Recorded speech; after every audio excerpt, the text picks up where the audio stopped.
Friends, स्वागत है आप सभी का आपके अपने YouTube channel Indian of nursing में। और आज हम पढ़ने वाले हैं management of third stage of labour के बारे में, जिसमें हम देखेंगे कि जब बच्चे की डिलीवरी हो जाती है उसके बाद जब प्लासेंटा की डिलीवरी होती है तो उस दौरान उनको क्या क्या मैनेजमेंट करना चाहिए। क्योंकि जो थर्ड स्टेज होती है लेबर की वो बहुत ज्यादा महत्वपूर्ण होती है, क्योंकि अगर इसमें थोड़ी सा भी लापरवाही की गई, जो प्रबंधन होता है, जो मैनेजमेंट होता है, अगर उसमें थोड़ा सा भी कहीं पे कमी रखी गई तो इसकी वजह से जो माँ होती है उसकी जान भी जा सकती है। इसलिए जो थर्ड स्टेज होता है लेबर का वो बहुत ही ज्यादा इंपॉर्टेंट होता है। तो इसका मैनेजमेंट हमें कैसे करना चाहिए इसके बारे में आज हम देखेंगे। तो चलिए बिना रुके इस वीडियो को शुरू करते हैं। तो जो लेबर का थर्ड स्टेज होता है उसका जो मैनेजमेंट होता है उसमें कुछ प्रिंसिपल्स होते हैं, उन्हीं प्रिंसिपल के अकॉर्डिंग हम मैनेजमेंट को फॉलो करते हैं। तो अगर हम इसके प्रिंसिपल्स देखेंगे कौन कौन से प्रिंसिपल होते हैं तो इसमें फर्स्ट होता है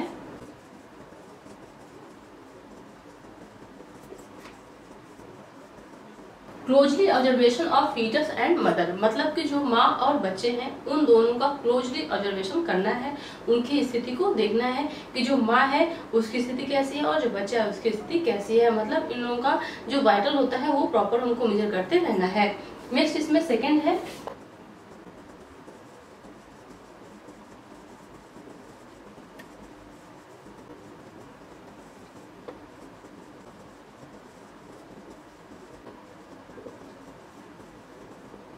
मतलब कि जो प्लासेंटा होती है वो जब सेपरेट हो रही है तो उस दौरान हमको किसी भी तरह की जल्दबाजी नहीं करनी है। जितना भी टाइम लग रहा है, नेचुरली जो प्राकृतिक तरह से जो प्लासेंटा है वो यूट्रस की जो वाल होती है वहां से अलग हो रही है तो उसको अलग होने देना चाहिए। मतलब कुछ समय तक वेट करना चाहिए। ऐसा नहीं कि जल्दबाजी में हम जो प्लासेंटा है उसको जबरदस्ती से जो यूट्रस की वाल है उससे अलग करते, ऐसा नहीं करना है।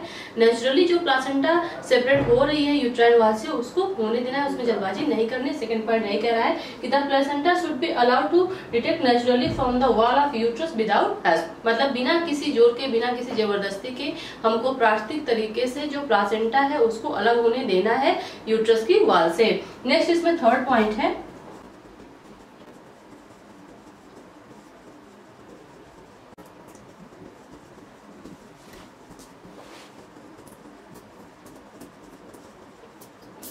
The placenta and membrane should be allowed naturally expulsion. मतलब कि जो प्लासेंटा है और जो मेम्ब्रेन है उनको प्राकृतिक तरीके से बाहर आने देना है, उनका एक्सपल्सन होने देना है। मतलब जैसे बच्चे की डिलीवरी हुई, बर्थ कैनाल के थ्रू बच्चा बाहर आया, उसी तरह से जो प्लासेंटा होती है वो सेपरेशन के बाद अपने आप ही बाहर आ जाती है। इसके लिए थोड़ा सा हमको वेट करना पड़ता है, क्योंकि बच्चे की डिलीवरी के बाद 15 से 20 मिनट का समय लगता है प्लासेंटा को सेपरेट होने में और उसका एक्सपल्सन होने में। तो पहले जो प्लासेंटा होगी उसका क्या होगा, सेपरेशन होगा। मतलब कि जैसे ये यूट्रस है तो यूट्रस की जो ये वाल होती है यहाँ पे प्लासेंटा क्या होती है, ऐसे अटैच होती है यूट्राइन वाल से।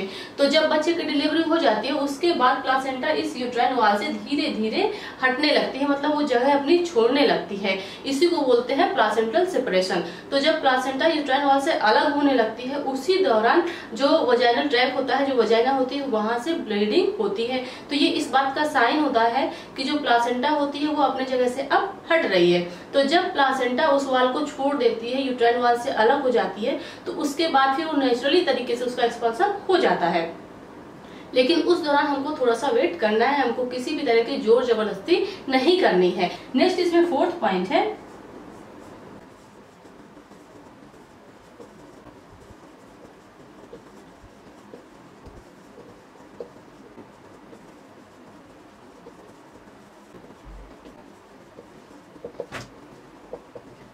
recognizing the symptom of any complication in the woman should work for its prevention।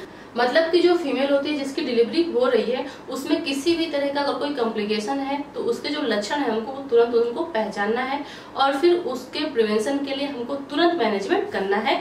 Fourth point यही बात कह रहा है। तो ये 4 सिद्धांत है, ये 4 प्रिंसिपल हैं जिसपे जो थर्ड स्टेज होता है लेबर का उसका मैनेजमेंट हम करते हैं। तो जो मैनेजमेंट होता है ये 2 तरीके से होता है, एक तो होता है एक्सपेक्टेड मैनेजमेंट और एक होता है एक्टिव मैनेजमेंट। तो अगर हम प्रॉपर तरीके से मैनेजमेंट नहीं करते हैं तो उसकी वजह से फीमेल में बहुत सारे कॉम्प्लिकेशन देखने को मिलते हैं थर्ड स्टेज में। जैसे मे बी हैवी ब्लीडिंग हो सकती है, इन्फेक्शन हो सकता है, शॉक की कंडीशन हो सकती है या फिर रिटेन प्लासेंटा हो सकती है। तो ऐसे बहुत सारे कॉम्प्लिकेशन हो सकते हैं जिसकी वजह से माँ की जो लाइफ है वो बहुत ही कॉम्प्लिकेटेड हो सकती है। तो इसका मैनेजमेंट हम कैसे करेंगे? तो अगर हम बात करते हैं मैनेजमेंट की तो मैनेजमेंट 2 तरीके से होता है। एक होता है एक्सपेक्टेड मैनेजमेंट एंड दूसरा होता है एक्टिव मैनेजमेंट।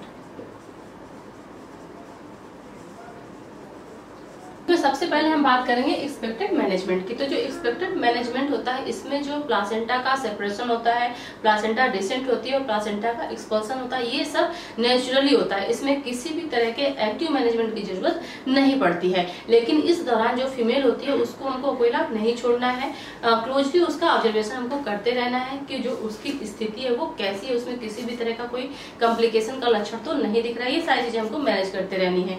साथ ही हमको जो प्लासेंटा का सेपरेशन हो रहा है उसके लक्षण के बारे में भी देखते रहना है। तो जो प्लासेंटा का सेपरेशन होता है उसके 3 ऐसे लक्षण होते हैं जिसके थ्रू हम कंफर्म कर सकते हैं कि प्लासेंटा का सेपरेशन हो गया है। जैसे अगर ये यूट्रस है तो पहले यूट्रस में क्या था, प्लासेंटा थी और बच्चा था। जब बच्चे की डिलीवरी हो गई तो अब क्या बचा, अब सिर्फ प्लासेंटा बचा।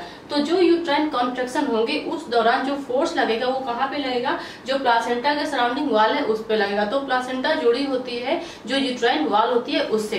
तो जब यूट्राइन कॉन्ट्रैक्शन होते हैं तो उस दौरान जो ये प्लासेंटल वाल होती है और जो ये यूट्राइन वाल होती है ये दोनों एक दूसरे से अलग होती है और फिर प्लासेंटा यहाँ से नीचे आना शुरू कर देती है, मतलब इसका डिसेंड होने लगती है, प्लासेंटा डिसेंड होने लगती है। तो जब प्लासेंटा नीचे आती है तो उस दौरान हमको 3 ऐसे लक्षण दिखाई देते हैं जिसके थ्रू हम इजिली ये कंफर्म कर सकते हैं कि प्लासेंटा का सेपरेशन हो गया है। तो फर्स्ट उसमें हमको दिखाई देता है सिम्टम कि जो वजाइना होती है वहां से फ्रेश ब्लड निकलता है, और दूसरा होता है कि जो अम्बिलिकल कॉर्ड होती है उसकी लेंथ बढ़ जाती है, क्योंकि अगर ये अम्बिलिकल कॉर्ड बाहर निकली हुई है तो जब जो प्लासेंटा थी वो यहाँ थी तो अम्बिलिकल कॉर्ड यहाँ पे थी। अब जब प्लासेंटा यहाँ से नीचे आएगी तो ये अम्बिलिकल कॉर्ड की लेंथ भी बढ़ती जाएगी, ये दूसरा लक्षण होता है। एंड थर्ड होता है कि जो ये सिम्फाइसिस प्यूबिस है यहाँ पे हमको एक सॉफ्ट उभार जैसा दिखाई देगा। तो ये 3 ऐसे लक्षण हैं जिसके थ्रू हम कंफर्म कर सकते हैं कि जो प्लासेंटा है उसका सेपरेशन हो गया है। तो जब प्लासेंटा का सेपरेशन होता है तो ये यूट्राइन वाल से अलग होके जो यूट्रस का ये अपर पोल है, अपर पोल से कहाँ जाती है, लोअर पोल में आ जाती है और फिर इसका एक्सपल्सन हो जाता है। तो जब प्लासेंटा का सेपरेशन होता है, प्लासेंटा यहाँ से अलग होती है यूट्राइन वाल से, तो फिर ये अपर पोल जो होता है यूट्रस का उससे कहाँ जाती है, लोअर पोल में आ जाती है। तो जब ये लोअर पोल में आ जाती है तब उस दौरान जो यूट्रस होता है वो भी हार्ड जैसा होने लगता है, मतलब कि यूट्रस में कॉन्ट्रैक्शन होते हैं। तो जब यूट्राइन कॉन्ट्रैक्शन होते हैं तो इसकी वजह से जो यूट्रस होता है उसमें भी हार्डनेस हमको फील होती है, देखने को मिलती है। तो उसी समय हमको जो माँ है उसको भी सजेस्ट करना है, उसको भी बताना है कि वो अपना बियरिंग डाउन एफर्ट लगाए, मतलब खुद का जो उसका एफर्ट होता है उसको वो लगाए, जिसकी वजह से जो प्लासेंटा है उसका एक्सपल्सन हो जाए। तो ये हमको तभी करना है जब यूट्राइन कॉन्ट्रैक्शन आए। माँ को हमको एफर्ट लगाने के लिए तभी बोलना है जब यूट्राइन कॉन्ट्रैक्शन हो उस दौरान। अगर यूट्राइन कॉन्ट्रैक्शन नहीं है तो माँ के जोड़ लगाने का कोई मतलब नहीं है। तो फर्स्ट बार जब हम ये प्रोसेस करते हैं और अगर प्लासेंटा आउट हो गई तब तो ठीक है, अगर आउट नहीं हुई तो फिर हम वेट करते हैं। जब दोबारा यूट्राइन कॉन्ट्रैक्शन आते हैं तो उस दौरान फिर हम माँ को बोलते हैं कि वो अपना एफर्ट लगाए। तो जैसे ही प्लासेंटा बाहर आती है हम दोनों हाथ से उसको कैच कर लेते हैं, उसको पकड़ लेते हैं, जिससे उसका भी हम एग्जामिनेशन कर सकें कि जो प्लासेंटा है उसमें से कोई लोग मिसिंग तो नहीं है, जो प्लासेंटल मेम्ब्रेन है वो पूरी तरह से है या नहीं है। तो अगर आपको इसकी वीडियो चाहिए तो इसकी भी मैंने अलग से वीडियो बना रखी है जिसमें मैंने पूरी तरह से बताया है कि जो प्लासेंटा होती है हम उसका एग्जामिनेशन कैसे करते हैं। तो उसका डिस्क्रिप्शन में आपको लिंक मिल जाएगा, आप वहां से उसको देख सकते हैं। तो जो हम मैनेजमेंट की बात कर रहे थे, अगर प्लासेंटा का एक्सपल्सन हो गया तब तो ठीक है, नहीं तो फिर जो एक्सपेक्टेड मैनेजमेंट है इसमें हम 2 विधियां यूज करते हैं। कौन कौन सी? फर्स्ट इसमें control card traction and second है फंडल मसाज। तो ये जो 2 मेथड हैं ये हम कब यूज करते हैं, जब एक्सपेक्टेड मैनेजमेंट के अंतर्गत अगर प्लासेंटा की डिलीवरी नहीं हो पाती तब। हम बात करते हैं कंट्रोल कार्ड ट्रैक्शन की। तो जैसे इसके नाम से पता चल रहा है, कंट्रोल मतलब जिसपे हमारा कमांड रहे, और कार्ड मतलब जो अम्बिलिकल कार्ड है, और ट्रैक्शन मतलब खिंचाव। जो अम्बिलिकल कॉर्ड है उसका एक खिंचाव के तहत एक निश्चित कंट्रोल के साथ उसको बाहर निकालना, इसी को हम कहते हैं कंट्रोल कार्ड ट्रैक्शन। मतलब कि जो भी हम प्लासेंटा पे खिंचाव देंगे वो एक कंट्रोल में रहेगा, एक लिमिट में रहेगा। तो ये प्रोसेस हम कैसे करते हैं? तो जो कंट्रोल कॉन्ट्रैक्शन मेथड होता है इसमें ब्लड लॉस बहुत कम होता है, लेकिन इसके साथ साथ जो कंट्रोल कॉन्ट्रैक्शन का मेथड होता है ये उसी के द्वारा किया जाना चाहिए जिसको इसके बारे में पूरी जानकारी हो, क्योंकि इसकी वजह से बहुत ज्यादा कॉम्प्लिकेशन भी हो सकते हैं, माँ की लाइफ थ्रेटनिंग कंडीशन भी हो सकती है और बहुत सारे इसके कॉम्प्लिकेशन भी हो सकते हैं। तो ये उसी के द्वारा परफॉर्म की जानी चाहिए जिसके बारे में इसको पता हो। साथ ही कंट्रोल कॉन्ट्रैक्शन हम तभी करते हैं जब प्लासेंटा का सेपरेशन हो चुका हो। जैसे हमने इसके पहले पढ़ा था कि जो एक्सपेक्टेड मैनेजमेंट था इसमें क्या था कि प्लासेंटा का सेपरेशन, प्लासेंटा का नीचे आना, प्लासेंटा का बाहर होना, तीनों प्रोसेस क्या था, स्पॉन्टेनियस ही हो रहा था। लेकिन कंट्रोल कॉन्ट्रैक्शन हम तब परफॉर्म करेंगे जब प्लासेंटा का सेपरेशन हो चुका हो, मतलब कि जो ये प्लासेंटा है जब ये डेसिडुआ से अलग हो चुकी हो, इसका हमको कन्फर्म इसके सिम्टम हमको दिख रहे हो तभी हम इसको करेंगे। जैसे हमने पढ़ा है कि जो इसके सिम्टम्स होते हैं प्लासेंटा के सेपरेट होने के वो 3 होते हैं। पहला था कि ब्लीडिंग होगी, वजाइनल ट्रैक्ट के थ्रू फ्रेश ब्लीडिंग होगी, साथ ही जो अम्बिलिकल कॉर्ड की लेंथ होगी वो बढ़ जाएगी, और तीसरा था कि जो सिम्फाइसिस प्यूबिस है वहां पे एक उभार जैसा दिखाई देगा। तो ये 3 लक्षण जब हमको कंफर्म हो जाए तभी हम जो कंट्रोल कॉन्ट्रैक्शन है इस मेथड को अप्लाई करेंगे। इसके साथ ही जो कॉन्ट्रैक्शन होते हैं उसी के दौरान हम इसको परफॉर्म करते हैं, लेकिन कंट्रोल कॉन्ट्रैक्शन देने से पहले जो फीमेल होती है उसको हम सेंट्रोमेट्रिन इंजेक्शन देते हैं IM रूट से, और इसको देने के बाद फिर जैसे ही उसको कॉन्ट्रैक्शन स्टार्ट होते हैं वैसे ही हम ये अपना प्रोसेस स्टार्ट कर देते हैं। जो कंट्रोल कॉन्ट्रैक्शन मेथड है इसको अप्लाई करना शुरू कर देते हैं। तो इसको कैसे करते हैं, इसमें हम 2 चीजों का यूज करते हैं, एक होता है मैटरनल कॉर्ड और दूसरा होता है आर्टरी फोर्सेप्स, और इसके साथ ही होते हैं हमारे दोनों हैंड। तो जो हमारा लेफ्ट हैंड होता है जिसको हम बायां हाथ कहते हैं, इसको हम रखते हैं फंडस के ऊपर, जहां पे सिम्फाइसिस प्यूबिस में हमको एक उभार जैसा दिखता है वो क्या होती है, वो प्लासेंटा होती है। तो ये जो सिम्फाइसिस प्यूबिस है जो यूट्रस का लोअर बोल है वहां पे हम अपना बायां हाथ रखेंगे, और इसके बाद जो दाहिना हाथ होगा उसके थ्रू जो आर्टरी फोर्सेप है उससे हम क्या करेंगे कि जो मैटरनल इंड है किसका, अम्बिलिकल कॉर्ड का, उसको क्लैंप करेंगे और फिर अपने राइट हैंड से उस आर्टरी फोर्सेप को पकड़ लेंगे। जैसे ही यूट्राइन कॉन्ट्रैक्शन होगा वैसे ही जो हमारा लेफ्ट हैंड है इसको हम फंडस के ऊपर रखे हुए हैं, तो जैसे यूट्राइन कॉन्ट्रैक्शन होगा वैसे हम एक दबाव डालेंगे कहाँ पे, ऊपर की तरफ और आगे की तरफ, जिसकी वजह से जो प्लासेंटा है वो आगे की तरफ खिसकेगी। और जो राइट हैंड है उससे हमने क्या किया है कि जो मैटरनल इंड है अम्बिलिकल कॉर्ड का उसको हमने आर्टरी फोर्सेप्स से क्लैंप किया हुआ है और पकड़े हुए हैं। तो उसको फिर हम क्या करेंगे कि धीरे धीरे खींचने की कोशिश करेंगे एक काउंटर ट्रैक्शन के साथ। तो जो हम खिंचाव कर रहे हैं, जो एक काउंटर ट्रैक्शन के साथ अम्बिलिकल कॉर्ड को खींचने का प्रोसेस कर रहे हैं, ये हमको बहुत ही स्लोली करना है और तभी करना है जब यूट्राइन कॉन्ट्रैक्शन आए हों। जैसे ही यूट्राइन कॉन्ट्रैक्शन बंद हो जाए वैसे हमको ये प्रोसेस भी बंद कर देना है और फिर कुछ देर के लिए होल्ड करना है जब तक यूट्राइन कॉन्ट्रैक्शन दोबारा ना आए। जब दोबारा यूट्राइन कॉन्ट्रैक्शन आते हैं तो फिर हमको ये प्रोसेस करना रहता है। बस इसमें कुछ चीजों का ध्यान रखना है कि कभी भी अधिक जोर के साथ अम्बिलिकल कॉर्ड को नहीं खींचना है, नहीं तो मे भी जो अम्बिलिकल कॉर्ड है वो बीच से क्रैक भी हो सकती है। जो प्लासेंटा है उसके जो लोब्स हैं वो अलग अलग हो सकते हैं, जो मेम्ब्रेन्स है वो यूट्रस में ही रह सकती है। तो बहुत सारे इसके कॉम्प्लिकेशन भी हैं, इसीलिए जो भी व्यक्ति कंट्रोल कॉन्ट्रैक्शन मेथड कर रहा है उसको इसके बारे में पूरी जानकारी होनी चाहिए और इस मेथड को बहुत अच्छे से उसको पता होना चाहिए। तो जो कंट्रोल कॉन्ट्रैक्शन है बस इसमें कुछ चीजों का ध्यान रखना है कि ये तभी परफॉर्म करें जब प्लासेंटा का सेपरेशन हो चुका हो, दूसरा कि जब यूट्राइन कॉन्ट्रैक्शन हो तभी इसको परफॉर्म करना है, तीसरा बहुत ज्यादा जोर लगा के जो अम्बिलिकल कॉर्ड है उसको नहीं खींचना है, और चौथा जब हम लेफ्ट हैंड से ऊपर यूट्रस के पुश करेंगे तो उस दौरान जो राइट हैंड होगा उसके द्वारा हमको जो अम्बिलिकल कॉर्ड है उसको खींचना भी है, उसको हमको नीचे की तरफ खींचना है और पीछे की तरफ खींचना है ताकि वो आसानी से बाहर आ जाए, और जैसे वो बाहर आती है तो फिर हमको उसका एग्जामिनेशन करना है। तो इस तरह से हम कंट्रोल कॉन्ट्रैक्शन का मेथड अप्लाई करते हैं। अब नेक्स्ट इसमें क्या है, नेक्स्ट है फंडल मसाज। तो जो कंट्रोल कॉन्ट्रैक्शन है या फिर जो फंडल मसाज है, इन दोनों में से हम कोई भी मेथड अप्लाई कर सकते हैं अगर प्लासेंटा का एक्सपल्सन नहीं हुआ है उस दौरान। लेकिन इन दोनों मेथड में एक चीज कॉमन है कि ये हम तभी करेंगे जब प्लासेंटा का सेपरेशन हो चुका हो। जब प्लासेंटा का सेपरेशन हो जाएगा तभी हम कंट्रोल कॉन्ट्रैक्शन भी कर सकते हैं और तभी हम फंडल मसाज भी दे सकते हैं। तो फंडल मसाज वाला जो मेथड होता है वो हम कैसे अप्लाई करते हैं, तो फंडल मसाज के लिए हम जो यूट्रस होता है यूट्रस के ऊपर दोनों हैंड रख के जो थंब होता है इससे मसाज देते हैं। जब हम इससे प्रेशर लगा के जो यूट्रस होता है उसको आगे की तरफ पुश करते हैं, उसको ढकेलते हैं, तो जो प्लासेंटा है जिसका सेपरेशन हो चुका है और वो सेपरेशन के दौरान कहाँ पे आ चुकी है, लोअर पोल में आ चुकी है यूट्रस के, तो वो आसानी से बाहर हो जाती है। अगर ये पहली बार में नहीं हुई तो फिर हम दूसरी बार भी इसको परफॉर्म करते हैं। लेकिन इस बात का ध्यान रखते हैं कि जो प्लासेंटा है उसका सेपरेशन हो चुका हो, और जब यूट्राइन कॉन्ट्रैक्शन आते हैं तो उसी दौरान हम ये करते हैं। अगर यूट्राइन कॉन्ट्रैक्शन नहीं आए हैं तो फिर क्या करते हैं, फिर हम उसको सिंड्रोमेट्रिन की डोज देते हैं। तो सिंड्रोमेट्रिन की डोज देने के बाद ही हम जो फंडल मसाज का प्रोसेस हो या फिर कंट्रोल कॉन्ट्रैक्शन का मेथड हो इसको अप्लाई करते हैं। तो इस तरह से हम इन दोनों विधियों का यूज करते हैं। नेक्स्ट क्या है, नेक्स्ट है एक्टिव मैनेजमेंट, क्योंकि जो एक्सपेक्टेड मैनेजमेंट था इसी में ये दोनों विधियां थी, कंट्रोल कॉन्ट्रैक्शन और फंडल मसाज। एक्सपेक्टेड मैनेजमेंट में क्या था कि नेचुरली तरीके से प्लासेंटा का सेपरेशन भी हो जा रहा था और उसका एक्सपल्सन भी हो जा रहा था। लेकिन अगर ऐसा नहीं हो रहा है तब हम एक्सपेक्टेड मैनेजमेंट के अंतर्गत इन दो विधियों का यूज करते हैं। तो अभी थर्ड स्टेज ऑफ लेबर में हमने क्या देखा, एक्सपेक्टेड मैनेजमेंट। फर्स्ट क्या हमने देखा, expected management.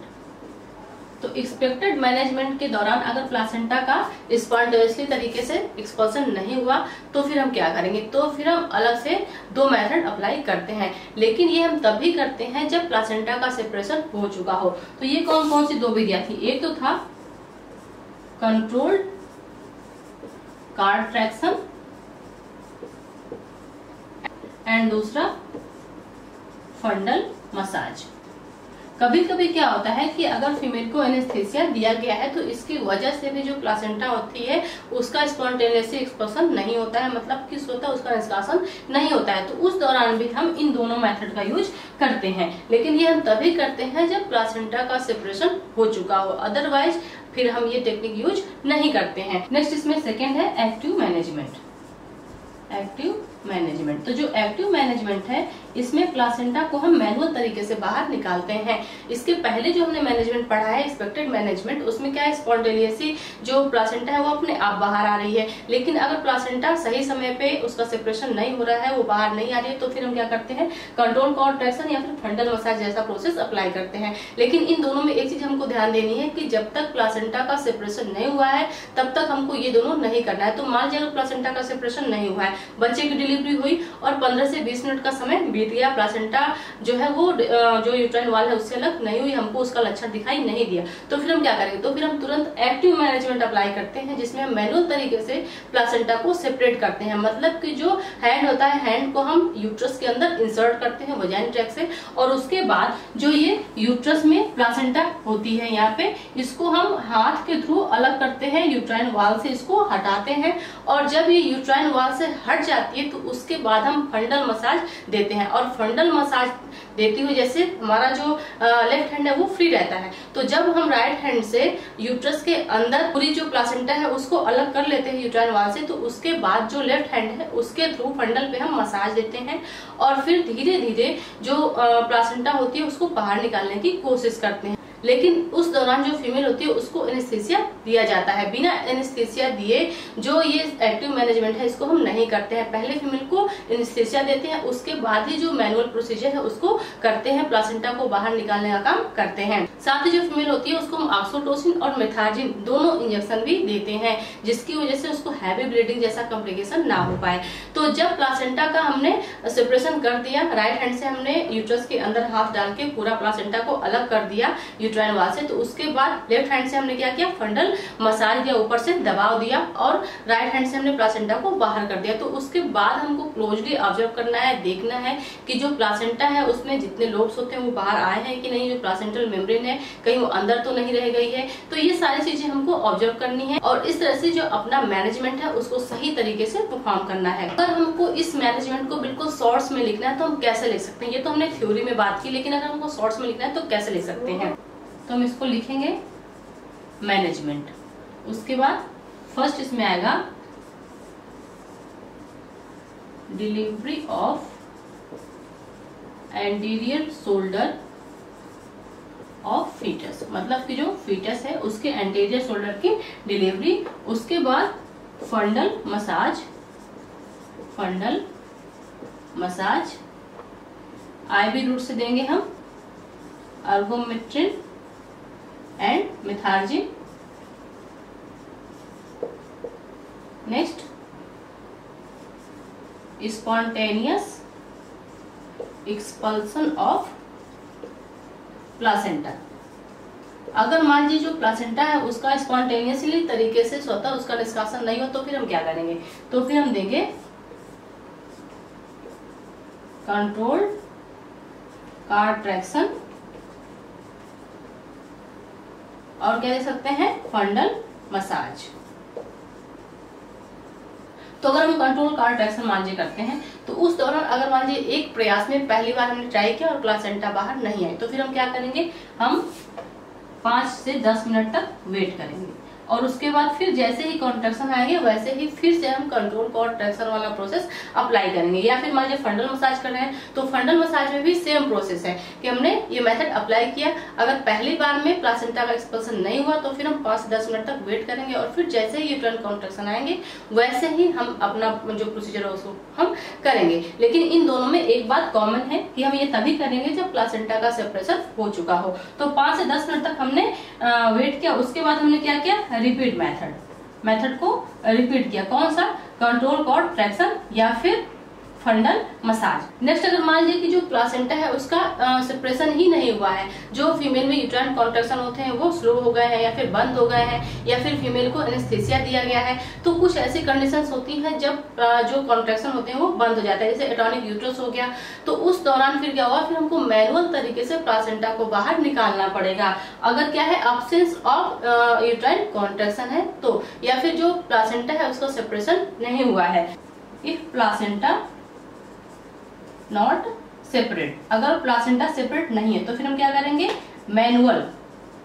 Manual expulsion of placenta, मतलब जो प्लासेंटा होगी उसको मैनुअल तरीके से बाहर निकालने की कोशिश करेंगे। नेक्स्ट अब क्या हुआ, प्लासेंटा का एक्सपल्सन हो गया, प्लासेंटा एक्सपल्सन। जब प्लासेंटा का एक्सपल्सन हो जाएगा तब क्या करेंगे हम, प्लासेंटल एग्जामिनेशन। ये क्या है, ये लास्ट पॉइंट होगा, प्लासेंटल एग्जामिनेशन।